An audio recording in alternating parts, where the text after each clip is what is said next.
Most people expect their cholesterol to improve on Ozempic or Mounjaro. Sometimes it does, and sometimes the lab barely moves. These drugs can help, but usually not the way people imagine or as fast as they expect. Triglycerides often improve first. Low-density lipoprotein may change later, more modestly or less than expected, and that difference is the whole story. That matters because many viewers look at one low-density lipoprotein number and think the drug worked or failed. In reality, the more useful early clue is often the pattern, not one headline number. A slightly lower total cholesterol can hide a much more mixed story underneath. A second mistake is assuming weight loss and cholesterol change always move together. They often move together, but not at the same speed. These drugs lower appetite and often improve insulin resistance, so the liver may release fewer triglyceride-rich particles before low-density lipoprotein changes very much. I'm Dr. Kim, a licensed physician. This is not medical advice. Consult your doctor. With Ozempic, semaglutide, and Mounjaro, tirzepatide, people usually eat less and lose weight. Insulin resistance often improves too, which means the body handles calories and stored fat more efficiently. When that happens, the liver often sends fewer fat-carrying particles into the bloodstream. That is one reason triglycerides often drop before the main bad cholesterol number changes much. Triglycerides are a blood fat that often rise with insulin resistance, abdominal fat, and excess calories. When those pressures ease, that number can improve even before the full weight loss story is visible. Low-density lipoprotein is different. Low-density lipoprotein is the cholesterol number most people fear because it is strongly tied to long-term artery risk. These drugs can lower it a little. They do not pull low-density lipoprotein down as directly or as reliably as a statin does. The result depends on what kind of cholesterol problem you had to begin with. If your main problem is high triglycerides linked to weight and blood sugar, these drugs may improve your cholesterol numbers more noticeably. If your main problem is inherited high low-density lipoprotein, the change may be small, even when the scale is clearly moving. Liver fat also changes the result. Fatty liver often makes the liver send more harmful fat-carrying particles into the blood. When weight falls and insulin resistance improves, liver fat often improves too. Then your cholesterol numbers may look better, even though the drug is not working like a cholesterol drug. Food pattern can also change the result.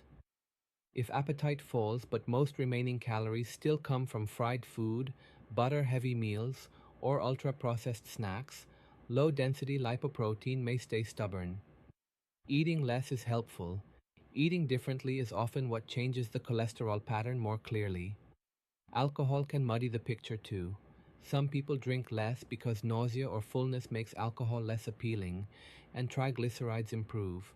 Others keep drinking the same way and wonder why their cholesterol numbers did not change much. The drug changes appetite, but it does not cancel every outside influence.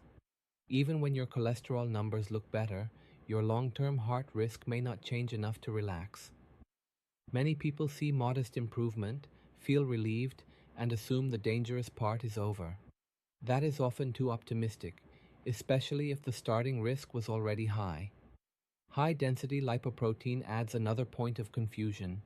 High-density lipoprotein is often called good cholesterol, but a small rise does not automatically mean risk is fixed.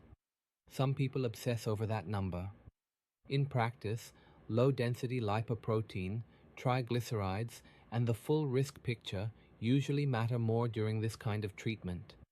Someone with prior heart disease, diabetes, or very high low-density lipoprotein may still need strong cholesterol treatment even after a nice weight loss response.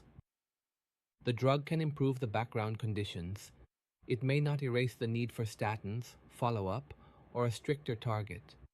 Patients whose cholesterol problem comes mostly from excess weight, insulin resistance, and fatty liver often see a broader improvement. Patients whose problem is genetic, long-standing, or already severe may get only partial help.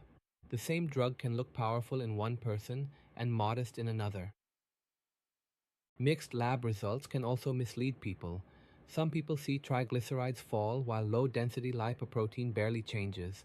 Others lose weight while high-density lipoprotein, the so-called good cholesterol, hardly moves. That does not mean the drug is useless. It means cholesterol does not improve in one simple, predictable way. A cleaner lab report can create false confidence.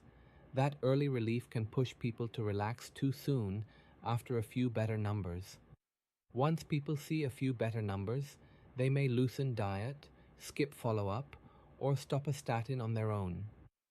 That emotional rebound can cancel the metabolic progress. That is why you should look beyond total cholesterol on the report. In this setting, low-density lipoprotein, triglycerides, and the overall trend matter more than total cholesterol alone. One isolated total cholesterol number can look reassuring, while the more important parts barely changed. Early labs can look underwhelming because weight loss, food changes, and liver fat improvement are still unfolding. A tiny change at 8 weeks can become a clearer pattern later. One early lab should not force a dramatic conclusion in either direction. A statin, diet change, lower alcohol intake, or more activity can change your cholesterol numbers at the same time. That means the lab often reflects the combined effect, not the injection alone. Giving all the credit to Ozempic or Mounjaro is tempting, but often inaccurate. Ask whether the new numbers would actually change treatment or whether they simply show the larger plan is working. That distinction keeps you grounded.